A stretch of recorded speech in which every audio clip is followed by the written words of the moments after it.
Shalom, selamat malam Bapak Ibu, saudara yang dikasihi oleh Tuhan. Hari ini kita berjumpa kembali di dalam pendalaman Alkitab secara daring melalui platform Instagram Gereja Kristen Kalang Kudus Kupang Jaya. Kita akan memulai PA kita pada malam hari ini. Kita akan menunggu beberapa menit untuk menunggu saudara-saudara kita yang akan bergabung dalam IG Live kita pada malam hari ini.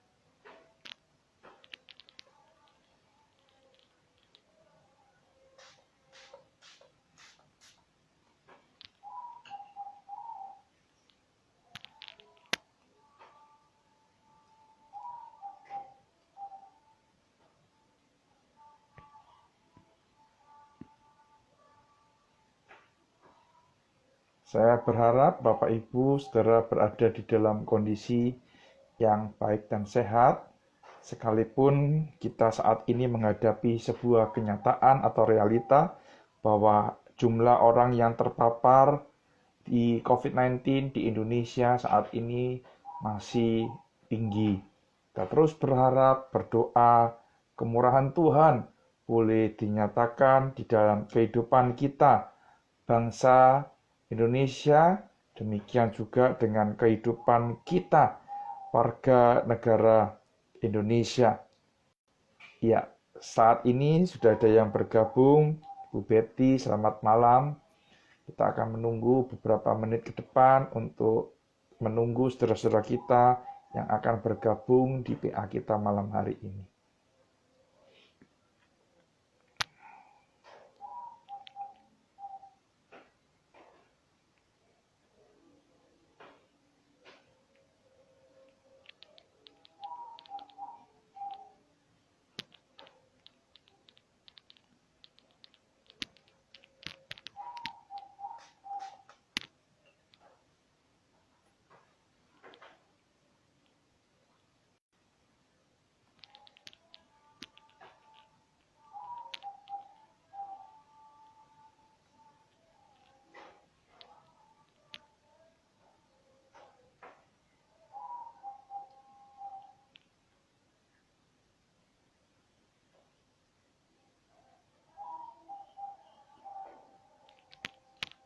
Selamat malam Ibu Sulastri yang baru bergabung.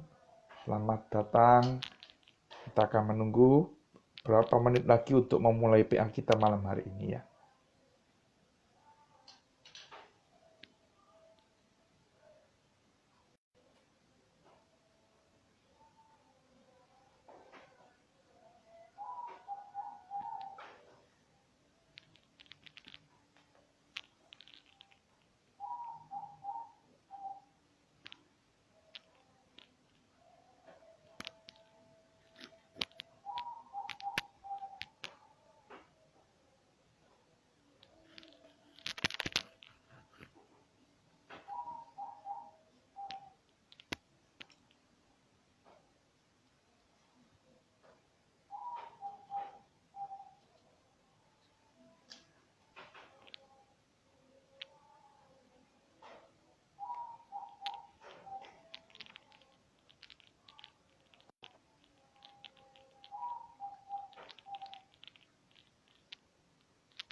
Ya, Bapak Ibu, kita akan bersama-sama memulai PA kita pada malam hari ini. Mari kita bersama-sama bersatu di dalam doa ya. Mari kita berdoa. Bapa di dalam surga, saat ini kami bersyukur jikalau Tuhan boleh memimpin dan menyertai kami. Bahkan di tengah-tengah kondisi pandemi yang saat ini sedang melonjak, kami memohon kiranya Tuhan yang terus menjagai dan melindungi kami. Kami bersyukur jikalau pada malam hari ini kami boleh mendapatkan sebuah kesempatan untuk belajar kembali firman Tuhan. Kami mohon Tuhan yang memberikan kepada kami hikmat, pengertian, supaya kami boleh mengerti firman yang akan kami baca dan kami renungkan bersama-sama. Terima kasih ya Tuhan. Kami serahkan diri kami, bahkan jaringan yang kami gunakan, boleh berjalan dengan baik dan lancar, sehingga kami boleh mengikuti PA ini mulai dari awal, pertengahan, hingga akhirnya. Dengar doa kami, di dalam nama Tuhan Yesus kami berdoa. Amin. Ya, hari ini tema kita adalah kelahiran Sang Nabi. Mari Bapak Ibu kita membuka firman Tuhan, memperhatikan di dalam kitab 1 Samuel pasal yang pertama, 1 Samuel pasal yang pertama, ayat yang pertama sampai dengan ayat yang ke-28. Ya. Karena cukup panjang Bapak Ibu, saya akan membacakan beberapa bagian saja dan kita akan membahas per bagian ini ya. Kita akan membahas per bagian ini. Kita akan membaca mulai ayat yang pertama sampai dengan ayat yang ketiga terlebih dahulu. Demikian bunyi firman Tuhan. Ada seorang laki-laki dari Ramataim, Sofim, dari pegunungan Efraim, namanya Elkana bin Yeroham, bin Elihu, bin Tofu, bin Suf, seorang Efraim. Orang ini mempunyai dua istri, yang seorang bernama Hana dan yang lain bernama Penina. Penina mempunyai anak tetapi Hana tidak. Orang itu dari tahun ke tahun pergi meninggalkan kotanya untuk sujud menyembah dan mempersembahkan korban kepada Tuhan semesta alam di Shilo. Di sana yang menjadi imam Tuhan ialah kedua anak Eli, Hofni dan Pinehas. Pada hari Elkana mempersembahkan korban, diberikannya kepada Penina istrinya dan kepada semua anaknya laki-laki dan perempuan masing-masing sebagian. Meskipun ia mengasihi Hana, ia memberikan kepada Hana hanya satu bagian, sebab Tuhan menutup kandungannya. Tetapi madunya itu selalu menyakiti hatinya, supaya ia gusar karena Tuhan telah menutup kandungannya. Demikianlah terjadi dari tahun ke tahun. Setiap kali Hana pergi ke rumah Tuhan, Penina menyakiti hati Hana, sehingga ia menangis dan tidak mau makan. Lalu Elkana berkata kepadanya, Hana, mengapa engkau menangis? Dan mengapa engkau tidak mau makan? Mengapa hatimu sedih? Bukankah aku lebih berharga bagimu daripada 10 anak laki-laki? Sampai demikian jauh pembacaan firman Tuhan. Nanti kita akan lanjut lagi ya Bapak Ibu. Bapak Ibu, saudara yang dikasihi oleh Tuhan, kita mungkin sudah tidak asing lagi dengan kisah ini Bapak Ibu ya. Kita mungkin sudah familiar dengan kisah ini. Kisah ini seringkali diceritakan, kisah ini seringkali disampaikan di dalam kelas sekolah minggu, bahkan di khotbah-khotbah, baik di khotbah komisi ataupun khotbah umum. Bapak Ibu, menarik untuk diperhatikan. Di dalam bagian ini kita melihat bahwa ada sebuah keluarga. Keluarga ini adalah keluarga yang hidupnya takut akan Tuhan. Hidupnya itu selalu mengikuti ya dalam tanda petik acara atau upacara keagamaan yang diadakan setiap tahun. Perhatikan Bapak Ibu. Di sana ya kalau kita melihat di dalam ayat yang ketiga, orang itu dari tahun ke tahun pergi meninggalkan kotanya untuk sujud, menyembah dan mempersembahkan korban kepada Tuhan semesta alam. Nah, Bapak Ibu menarik untuk diperhatikan bahwa kata Tuhan di dalam bagian ini ya ditulis dengan huruf besar semua. Itu menunjuk kepada Tuhan Allah yang membuat perjanjian dengan umatnya.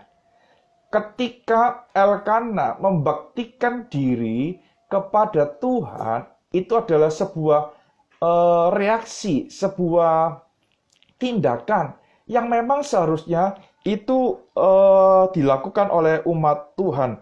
Jadi Bapak Ibu jangan merasa kalau kita itu beribadah, kita itu melakukan sebuah kebaikan. kita itu beribadah, kita itu melakukan sesuatu yang lebih jikalau dibandingkan orang lain. Tidak, Bapak Ibu. Memang itu seharusnya kita lakukan kalau kita mengaku sebagai umat Tuhan. Nah, Bapak Ibu yang dikasih oleh Tuhan, nama Elkana itu berarti Allah menciptakan. Ya, nama Hana itu berarti ya anugerah atau kasih karunia, sedangkan nama Penina itu berarti sebuah batu rubi atau batu-batuan itu ya Bapak Ibu ya. Jadi kalau kita melihat keluarga ini Bapak Ibu, setiap tahun itu datang ya, antara Hana ikut juga, demikian juga dengan Penina serta anak-anaknya. Tetapi ketika kita melihat, ketika mereka melakukan ibadah kepada Tuhan, kenyataan ya didapati bahwa Hana itu selalu bersedih. Kenapa Hana itu bersedih? Dengan jelas dikatakan bahwa Penina itu menyakiti hati dia. Kenapa Penina itu menyakiti hati Hana? Ya karena Hana tidak mempunyai seorang anak. Ya, dikatakan bahwa Hana itu tidak mempunyai seorang anak dari hasil pernikahannya dengan Elkana. Hal itu membuat Penina di atas angin. Hal itu membuat Penina merasa bahwa dia lebih berharga, lebih baik daripada Hana, istri dari Elkana. Bapak Ibu, kalau kita melihat di dalam bagian ini, Bapak Ibu, ada sebuah hal yang penting, dikatakan bahwa Tuhan menutup kandungan Hana. Seolah-olah kita melihat bahwa Tuhan itu adalah dalang utama dari ketidakmampuan Hana untuk memiliki keturunan. Bapak Ibu, kalau kita melihat apa yang menjadi respon Hana ketika menghadapi hal ini, Bapak Ibu, ya. Kita tahu bahwa di dalam dunia timur dekat kuno, atau bahkan mungkin di dalam zaman kita juga saat ini, memiliki anak itu adalah sesuatu hal yang berarti di dalam keluarga. Memiliki anak berarti ada keturunan yang akan dihasilkan. Ada kelangsungan hidup dari keluarga ketika kita mempunyai anak atau keturunan.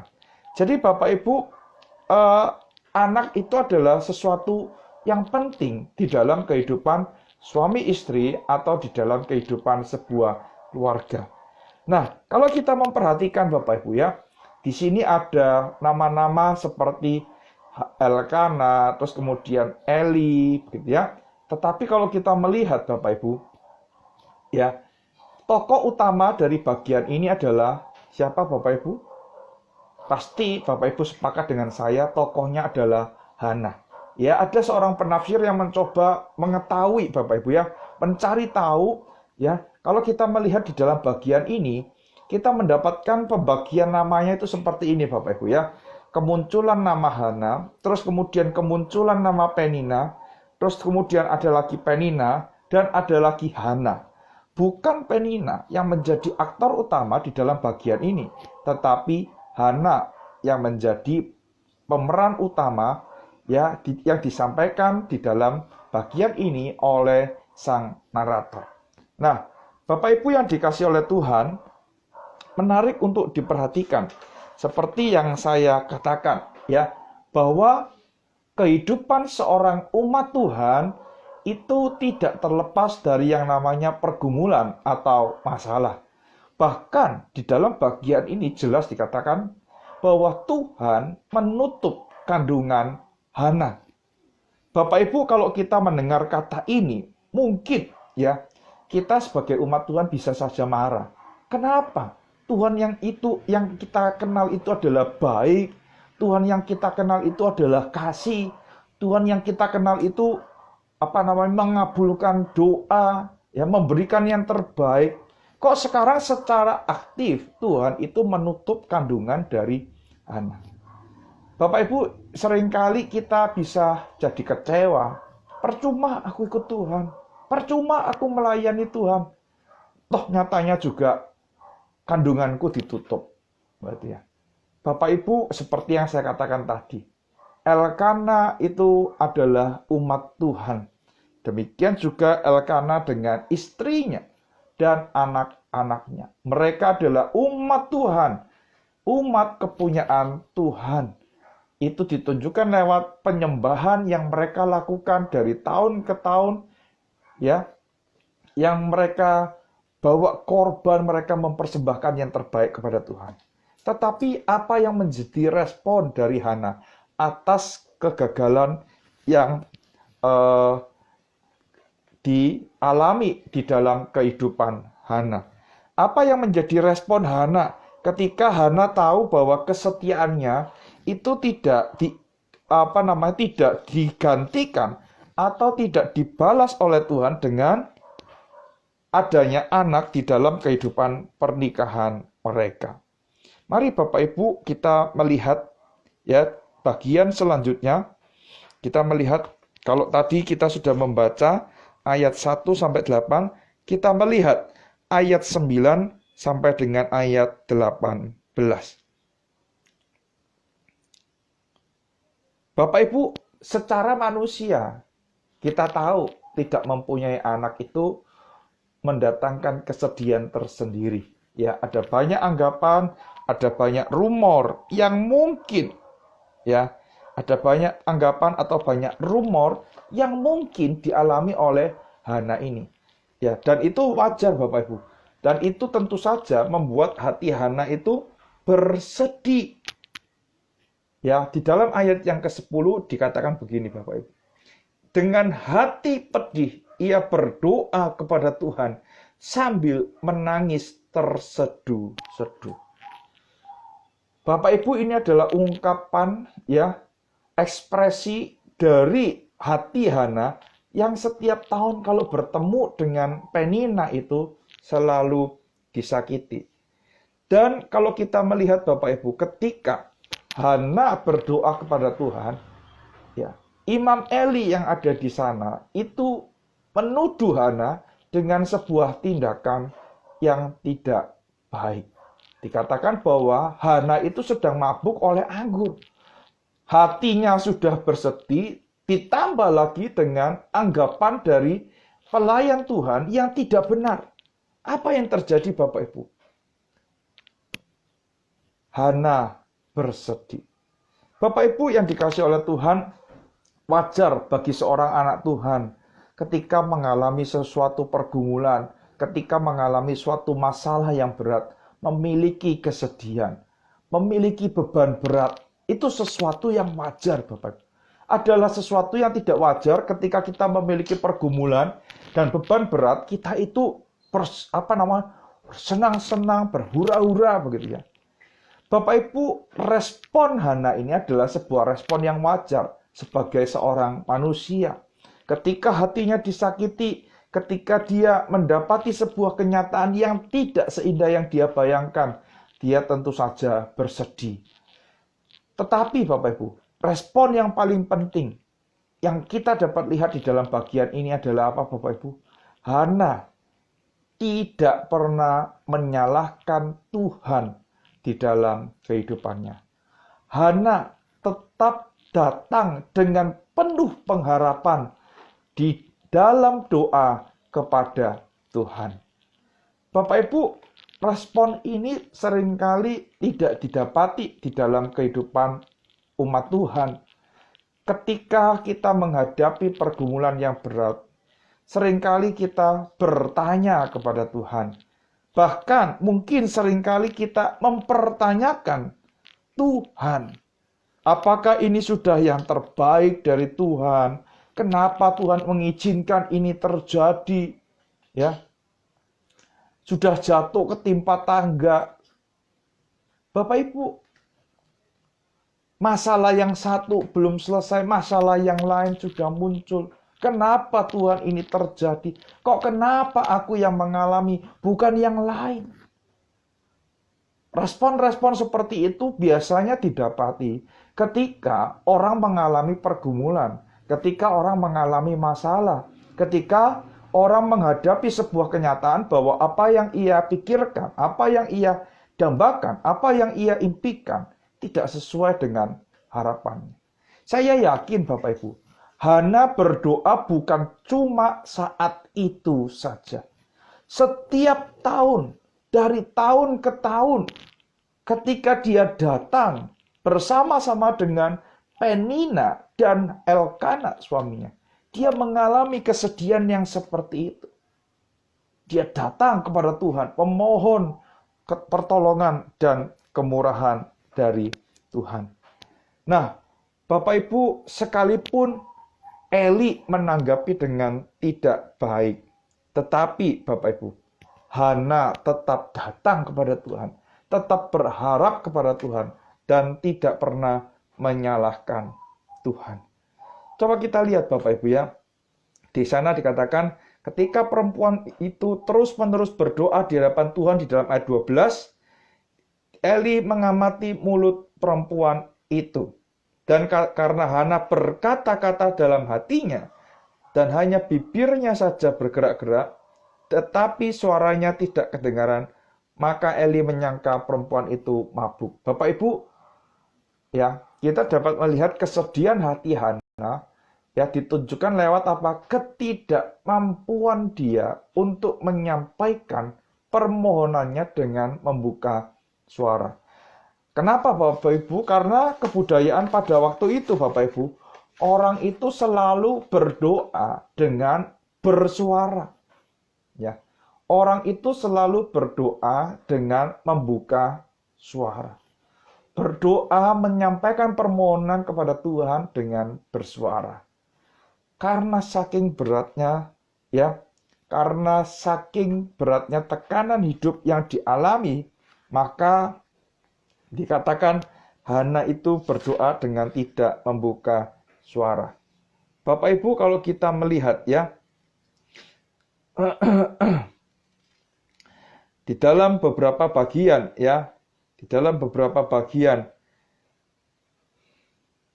kita melihat Bapak Ibu, misalnya Daniel ya, mereka itu berdoa mengekspresikannya dengan membuka suara ya. Dikatakan di dalam kitab Daniel pasal yang ke-6 ayat yang ke-11, demi didengar Daniel bahwa surat perintah itu telah dibuat. Pergilah ia ke rumahnya. Dalam kamar atasnya ada tingkap-tingkap yang terbuka ke arah Yerusalem. 3 kali sehari ia berlutut berdoa serta memuji Allahnya, seperti yang biasa dilakukannya. Bapak Ibu, itu adalah sebuah kebiasaan orang-orang Yahudi, orang-orang Israel ketika berdoa mereka juga memuji Tuhan di dalam sebuah ekspresi. Nah, tetapi Hana itu tidak. Bapak Ibu yang dikasihi oleh Tuhan, apa yang kita bisa pelajari dari bagian ini? Seperti yang saya katakan bahwa hidup kita tidak selalu mulus, hidup kita tidak selalu lancar. Hidup yang kita jalani seringkali menghadapi kendala, menemukan problema atau masalah, dan yang seharusnya menjadi respon kita adalah apa Bapak Ibu? Tidak pernah menyalahkan Tuhan. Kenapa kita tidak bisa menyalahkan Tuhan? Karena kita tahu Bapak Ibu, kita hidup di dalam dunia yang sudah jatuh ke dalam dosa. Dunia ini sudah rusak. Bukan hanya dunia ini, manusia yang hidup di dalamnya juga sudah bobrok. Manusia bukan mencari kehendak Tuhan. Manusia ingin menyenangkan dirinya sendiri. Manusia ingin memuaskan dirinya sendiri. Bukan Tuhan yang menciptakan dia yang disenangkan. Dengan pemahaman yang seperti ini Bapak Ibu, kita dapat melihat bahwa sebenarnya Tuhan tidak pernah bersalah di dalam segala hal yang terjadi di dalam kehidupan kita. Sakit penyakit, dari mana datangnya? Ya karena kita hidup di dalam dunia yang berdosa. Ada sakit penyakit. Selain itu, kita juga memiliki keinginan-keinginan yang kurang baik. Makan makanan yang dalam tanda petik kita anggap enak, padahal itu mendatangkan banyak penyakit dalam tubuh kita misalnya. Bapak Ibu, kita harus ingat bahwa kita hidup di dalam dunia yang sudah jatuh ke dalam dosa. Kita tidak bisa menyalahkan Tuhan sebagai penyebab atas segala sesuatu yang buruk terjadi di dalam kehidupan kita. Kita tahu bahwa Allah itu berdaulat memang. Kita yakin bahwa Allah itu berdaulat penuh atas hidup kita.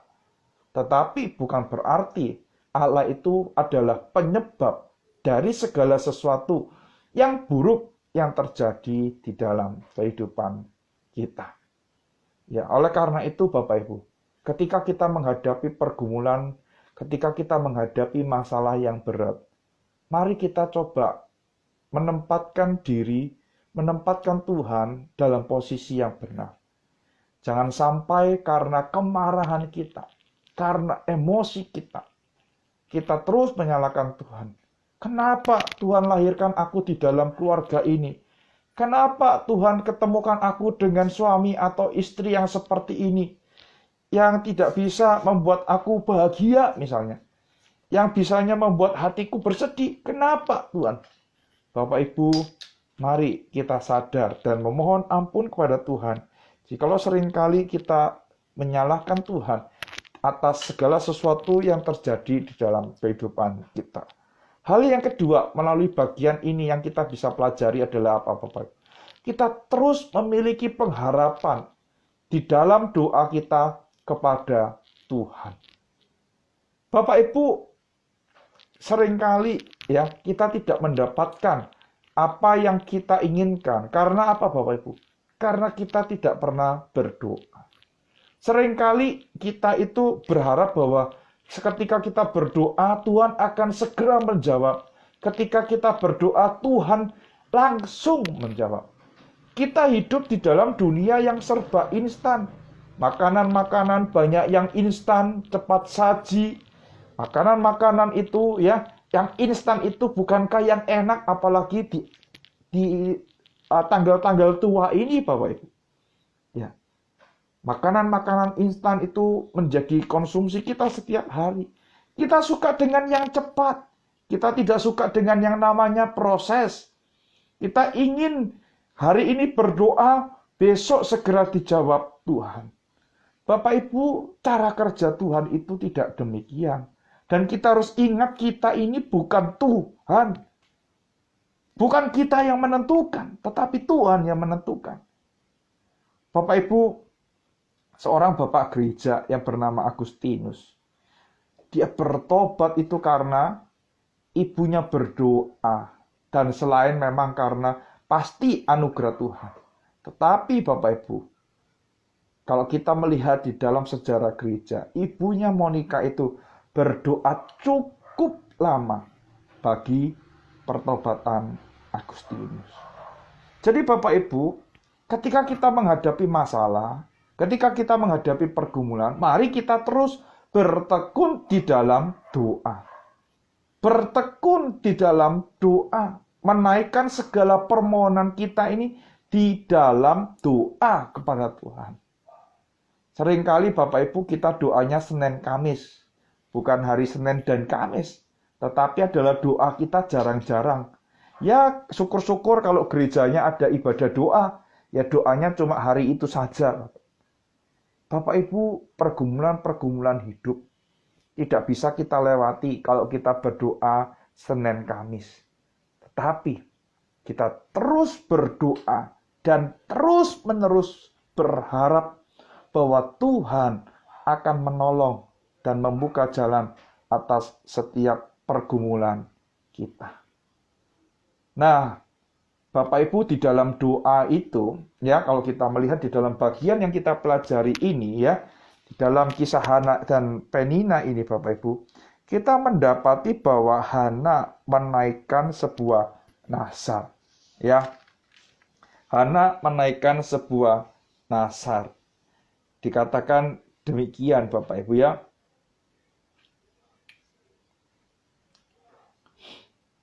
Kalau kita melihat Bapak Ibu, di dalam ayat yang ke-11 dikatakan demikian Bapak Ibu. Ayat yang ke-10 ya. Kemudian bernasarlah ia katanya. Tuhan semesta alam, perhatikan. Nasar yang dibuat pun menunjukkan bahwa dia adalah seorang umat Tuhan. Ya, jika sungguh-sungguh engkau memperhatikan sengsara hamba-Mu ini, dan mengingat kepadaku dan tidak melupakan hamba-Mu, tetapi memberikan kepada hamba-Mu ini seorang anak laki-laki, maka aku akan memberikan dia kepada Tuhan untuk seumur hidupnya, dan pisau cukur tidak akan menyentuh kepalanya. Bapak Ibu, memang ya orang-orang di dalam perjanjian lama itu biasanya membuat sebuah nasar, janji kalau memang Tuhan mengabulkan doaku, maka aku akan melakukan ini bagi Tuhan. Saya rasa itu tidak salah Bapak Ibu ya. Nah, di dalam bagian perjanjian lama Bapak Ibu, kita akan menjumpai Bapak Ibu ya, kalau orang itu berbuat nasar ya, orang itu berbuat nasar. Nah, kita lihat dulu. Nasar itu tidak boleh tidak ditepati Bapak Ibu. Nasar atau janji itu harus ditepati. Ya, jangan berpikir, "Oh, Tuhan Maha Pengampun, Maha Pemurah, aku waktu itu cuma emosi Tuhan." Jangan berpikir seperti itu Bapak Ibu ya. Nah, dan kalau kita melihat Bapak Ibu ya, di dalam perjanjian lama, pada umumnya orang yang berbuat nasar atau menyampaikan nasar, atau orang yang misalnya anaknya ini ya menjadi nasarnya dia, maka orang-orang itu haruslah orang yang menjauhkan diri dari anggurnya, ya. Terus kemudian ia tidak mencukur rambutnya, jadi pisau itu tidak menyentuh kepalanya, dan ia juga tidak boleh ya dekat dengan mayat. Nah, kita lihat itu di dalam Bilangan pasal yang ke-6 ayat yang ke-3 sampai yang ke-7. Coba saya bacakan demikian, Bapak. Maka haruslah ia menjauhkan diri dari anggur dan minuman yang memabukkan. Jangan minum cuka anggur atau cuka minuman yang memabukkan. Dan jangan meminum sesuatu minuman yang dibuat dari buah anggur. Dan jangan memakan buah anggur, baik yang segar maupun yang kering. Selama waktu kenasirannya, janganlah ia makan sesuatu apapun yang berasal dari pohon anggur, dari bijinya sampai kepada pucuk rantingnya. Selama waktu nasarnya sebagai orang nasir, janganlah pisau cukur lalu di kepalanya sampai genap waktunya. Ia mengkhususkan dirinya bagi Tuhan, haruslah ia tetap kudus dan membiarkan rambutnya tumbuh panjang. Selama waktunya ia mengkhususkan dirinya bagi Tuhan. Janganlah ia dekat kepada mayat orang. Bahkan apabila mati ayahnya ataupun ibunya, saudaranya laki-laki ataupun saudaranya perempuan, janganlah ia menajiskan dirinya kepada mereka, sebab tanda kenasirannya bagi Allahnya ada di atas kepalanya. Dan di dalam bagian ini, ya, Hana menyampaikan itu ya kepada Tuhan, bahwa Samuel yang akan dilahirkan nanti tidak akan disentuh oleh pisau. Bapak Ibu, hati-hati ketika kita membuat nasar. Ya, kita bergumul dengan hebat, jangan sampai ya kita menganggap remeh nasar. Tuhan sudah mendengar doa kita dan akhirnya kita tidak menepati nasar kita kepada Tuhan. Bapak Ibu, itu yang saya pernah alami juga ya. Waktu itu di dalam studi saya S1 Bapak Ibu ya. Ketika di dalam pembuatan tugas akhir, saya mengalami sebuah pergumulan yang berat. Apa itu pergumulannya? Bahwa tugas akhir ini tidak bisa selesai sesuai yang diharapkan. Artinya apa? Segala sesuatu yang sudah direncanakan itu tidak berjalan dengan baik ya. Yang seharusnya jalannya ini tetapi tidak bisa Bapak. Nah, karena baru pertama kali membuat tugas akhir, akhirnya saya ngomong sama Tuhan, kalau memang Tuhan bantu saya selesaikan ini, saya akan mempersembahkan sejumlah uang kepada Tuhan. Dan akhirnya apa Bapak Ibu? Benar, Tuhan menolong saya untuk melewati studi itu, dan akhirnya saya lulus, dinyatakan lulus Bapak Ibu.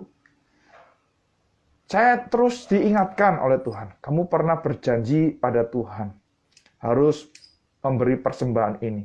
Terkadang saya berpikir begini, ya Tuhan kan ngerti lah ya pergumulan orang baru selesai kuliah, ya belum dapat kerjaan gitu ya, nanti aja lah kalau sudah dapat kerjaan. Bapak Ibu, saya berusaha mencoba untuk membuat alasan-alasan yang logis supaya saya tidak menepati apa yang telah saya janjikan kepada Tuhan. Dan akhirnya apa Bapak Ibu? Damai sejahtera itu tidak ada di dalam hati saya. Dan saya akhirnya memutuskan untuk menepati apa yang telah saya janjikan itu kepada Tuhan. Bapak Ibu, ketika Tuhan menjawab doa dari Hana menepati janjinya kepada Tuhan. Samuel dipersembahkan kepada Tuhan. Dan kalau kita melihat tadi di awal bagian kita, perikop kita hari ini, dikatakan bahwa Tuhan menutup kandungannya. Dikatakan bahwa sekarang Tuhan ingat kepada Hana. Dan akhirnya Hana mengandung seorang anak dan Hana menepati nasarnya dan memberikan anaknya itu untuk melayani Tuhan. Bapak Ibu, saudara yang dikasihi oleh Tuhan, hari ini kita belajar banyak hal dari kehidupan Hana. Sekalipun dia mengalami pergumulan yang sangat berat, sekalipun dia mengalami pergumulan yang hebat, dia tidak pernah mempersalahkan Tuhan. Dia tidak pernah menyalahkan Tuhan, menuduh Tuhan bersalah. Bahkan dia terus-menerus berharap kepada Tuhan, berdoa kepada Tuhan. Bahkan bukan cuma itu, dia menepati apa yang telah ia sampaikan kepada Tuhan. Bernasar itu boleh-boleh saja Bapak Ibu ya, tetapi pikirkan juga kita harus menepati apa yang telah kita sampaikan kepada Tuhan. Bapak Ibu, kita tidak tahu sampai kapan pandemi ini berlalu. Hari ini cukup tinggi pandemi ini menimpa kita. Orang-orang yang terpapar itu sangat tinggi Bapak Ibu ya. Kalau dulu ya sebelum 1-2 minggu ini angkanya masih 100, 200, sekarang ini sudah mencapai ribuan Bapak Ibu ya. 4.000, 5.000 ya Bapak Ibu bisa ikutin. Tengah-tengah masa yang tidak menentu ini, mungkin saat ini kita mengalami pergumulan yang berat. Jangan pernah menyalahkan Tuhan. Kenapa sih Tuhan izinkan ini datang? Kenapa sih Tuhan ada virus COVID-19? Kenapa sih Tuhan?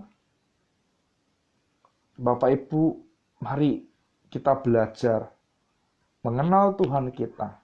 Mari kita melihat Tuhan yang kita percayai dengan dari sudut pandang yang benar. Demikian juga ketika kita mengalami kesulitan hidup, mari harus datang kepada Tuhan. Bertekun di dalam doa. Naikkan pergumulanmu kepada Tuhan dengan penuh keyakinan bahwa Tuhan akan mendengarnya dan Tuhan akan menjawabnya. Jikalau saat ini Tuhan belum menjawabnya, itu berarti belum waktunya Tuhan. Jikalau suatu saat Tuhan sudah menjawabnya, berarti genaplah waktu Tuhan. Dan ingat, bukan kehendak kita, tetapi kehendak Tuhan. Kalau Tuhan menjawab doa kita, berarti ada sebuah rencana Tuhan yang akan dinyatakan melalui kehidupan kita. Demikian juga melalui kehidupan Samuel, ada sebuah rencana Tuhan yang indah yang akan disampaikan. Dan itu kita akan pelajari beberapa minggu ke depan. Mari kita memiliki kehidupan seperti Hana ini. Kehidupan perempuan yang mengalami pergumulan berat, tetapi tetap percaya, beriman, dan berharap kepada Tuhan. Kiranya Tuhan menolong kita dan Tuhan memberkati setiap kita. Amin. Mari kita bersatu di dalam doa. Sebelum saya memberikan kesempatan bagi Bapak Ibu untuk bertanya. Ya, mari kita berdoa terlebih dahulu. Bapa di dalam surga, kami bersyukur kami boleh diingatkan melalui kehidupan Hana. Ada pergumulan yang berat, ada pergumulan yang hebat yang mungkin kami hadapi sebagai anak Tuhan. Tapi biarlah pergumulan hebat itu tidak membuat kami menyalahkan Tuhan, tetapi membuat kami terus berharap, bersandar, dan datang kepada Tuhan di dalam doa. Tolong kami Manusia yang lemah ini yang sering kali jatuh, tolong kuatkan kami, supaya kami boleh memiliki kehidupan yang baik, kehidupan iman yang tangguh, dan pengharapan yang kokoh kepada Tuhan. Terima kasih untuk kesempatan kami boleh belajar malam ini. Kiranya Tuhan meneguhkan berita firman yang sudah kami dengarkan. Dengar doa kami, di dalam nama Tuhan Yesus kami berdoa. Amin.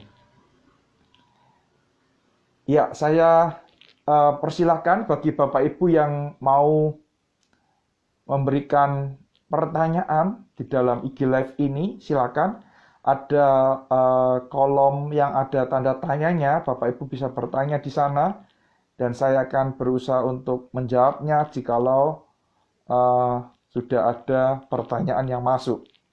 Tetapi, jikalau tidak ada pertanyaan yang masuk, maka kita akan mengakhiri IG Live kita pada malam hari ini, dan kita akan berjumpa lagi di dalam IG Live di minggu yang akan datang. Ya, izinkan saya juga menyapa beberapa orang saudara yang sudah masuk ya. Selamat malam untuk Stephen, semoga kuliahnya berjalan dengan baik dan lancar ya. Selamat malam untuk Bapak Eko dan Ibu Elizabeth. Selamat malam untuk Rose VV. Selamat malam untuk Ibu Betty, Ibu Sulastri, untuk Ibu Lisa ya. Ya, nampaknya belum ada pertanyaan yang masuk. Terima kasih untuk kesediaan dan kesetiaan Bapak Ibu di dalam mengikuti pembelajaran Alkitab ini. Biarlah semakin mengenal firman Tuhan, hidup kita semakin serupa dengan Kristus dan memiliki iman yang tangguh di masa-masa yang tidak mudah ini. Selamat malam, Tuhan Yesus memberkati.